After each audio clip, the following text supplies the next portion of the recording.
DD Tamil நேயர்களுக்கு அன்பு வணக்கம். நாம இன்றைக்கு நம்ம அதிகமாக பயன்படுத்துகின்ற வெந்தயம் பற்றிய சில ஆயுர்வேத குறிப்புகளை இந்த தொகுப்புல தெரிஞ்சுக்கலாம். வெந்தயம் அப்படிங்கிறது நம்ம தொன்று தொட்டு காலத்திலிருந்தே நம்ம உணவுல பயன்படுத்துகின்ற ஒரு பொருள் தான். இதனுடைய சுவை பார்த்தீங்கன்னா கசப்பு, கார்ப்பு சுவை, இலகுவானது, எண்ணெய் பசை உடையது, மேலும் பித்தத்தை அதிக அளவில் அதிகப்படுத்தாமல் இருக்கும். அப்போ இது வாதத்தையும் கபத்தையும் பெருமளவில் கட்டுப்படுத்துது. சரி, எதற்கெல்லாம் இதை பயன்படுத்தலாம் அப்படின்னா, கபத்தை நன்றாக கட்டுப்படுத்துவதனால சர்க்கரை நோயாளிகளுக்கு ஒரு சிறந்த உணவாகவே இதை எடுத்துக்கலாம்.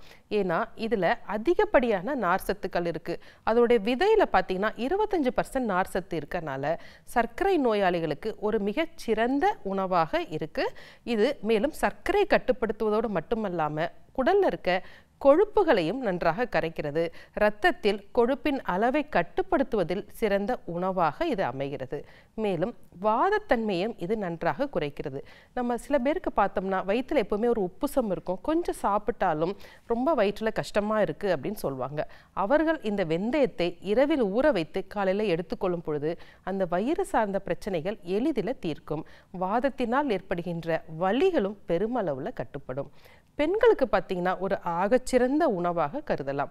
மாதவிடாய் காலத்தில் மிக அதிகமான வயிற்று வலியுடன் கூடிய உதிரப்போக்கு இருக்கும் பொழுது இந்த வெந்தயத்தை கருப்பட்டி கலந்து கொடுக்கும் பொழுது அவர்களுக்கு மாதவிடாய் சீராக அமைவதோடு மட்டுமல்லாமல் அவங்களோட உடம்புல இரத்த சோகை வராமலும் இது பார்த்து கொள்கிறது.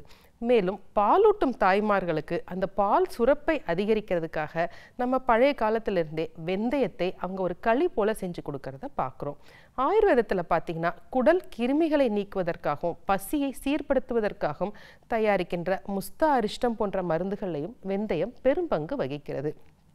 இது மட்டும் இல்லாமல் நம்ம மாதவிடாய் நின்ற பிறகு பெண்களுக்கு எப்பொழுதும் உடலில் வலி இருக்கும். அப்போ இந்த வெந்தயத்தையும் கறிவேப்பிலையும் அதிகமாக சேர்த்து கொள்ளும்போது நல்ல வித்தியாசம் இருக்குது. டைப் 2 டயபெட்டிஸ் அப்படின்னு சொல்லுவோம். சர்க்கரை மாத்திரைகள்னால எடுத்துகிட்டு இருப்பாங்க.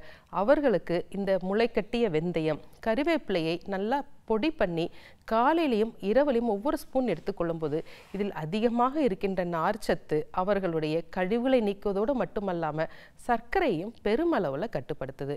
மேலும் இது சர்க்கரை நோயில் வருகின்ற பெரிஃபரல் நியூரோபத்தின்னு சொல்லுவோம். நரம்பு சார்ந்த பிரச்சனைகளில் வலி இருக்கலாம், எரிச்சல் இருக்கலாம். அப்போ அவங்களுக்கு ஒரு பெரிய ஆன்டி ஆக்சிடென்ட்டாகவும் நமக்கு செயல்படுது. சரி, வயிற்றுக்கு மட்டும் இல்லாமல் நம்மளுடைய அல்சர் போன்ற பிரச்சனைகளும் அதிகப்படியாக இப்போ நம்மிடையே இருக்குது. அவர்களுக்கு இந்த வெந்தயத்தை மோரில் கலந்து அரைச்சி கொடுக்கும் பொழுது அந்த வயிற்றில் இருக்கிற உள்புற கோட்டிங் சீராகும் பொழுது அடிக்கடி அல்சர் பிரச்சனை வராமையும் பார்த்துக்குவாங்க. இது எல்லாமே நமக்கு தெரிந்தது தான். ஆனால் இதை அதிகமாக பயன்படுத்தும் பொழுது தான் நமக்கு சிறந்ததாக இருக்கும். சர்க்கரை நோயை இதை நல்லா கட்டுப்படுத்துறதுக்காக இதற்கூட மஞ்சளும் சேர்த்து கொடுப்பது மரபு. ஆனால் எப்பொழுதுமே நம்ம சர்க்கரை அளவை பரிசோதித்து அதற்கு ஏற்ற அளவு தான் இந்த மூலிகைகள் மருந்தாக நம்ம பயன்படுத்தணும்.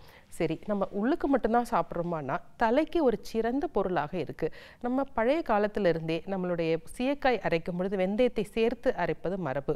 ஏன்னா இந்த வெந்தயத்தில் ஒரு பிசுபிசுப்பு தன்மை இருக்கும் பொழுது தலைக்கு ஒரு நல்ல பேக்காகவே இருக்குது. தலைமுடி வறண்டு போகாமல் தடுக்குது, பொடுகு வராமல் தடுக்குது.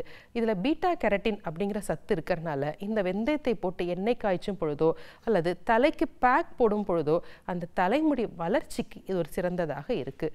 மேலும் வாதம் சார்ந்த தோல் நோய்கள் இருக்குது, அதாவது தோல் வறட்சியாக இருக்குது, அவங்களுக்கு ஒரு அரிப்பு இருக்குது அப்படின்னா அவங்க சோப்பெல்லாம் பயன்படுத்தும் பொழுது தோல் மேலும் வறண்டு போகும். அப்போ அவங்களுக்கு இந்த வெந்தயத்தை அரைத்து கற்றாழையுடன் சேர்த்து உடலில் தேய்த்து குளிக்கும் பொழுது இந்த தோலுடைய மிருதுத்தன்மை சீராக பராமரிக்கப்படும்.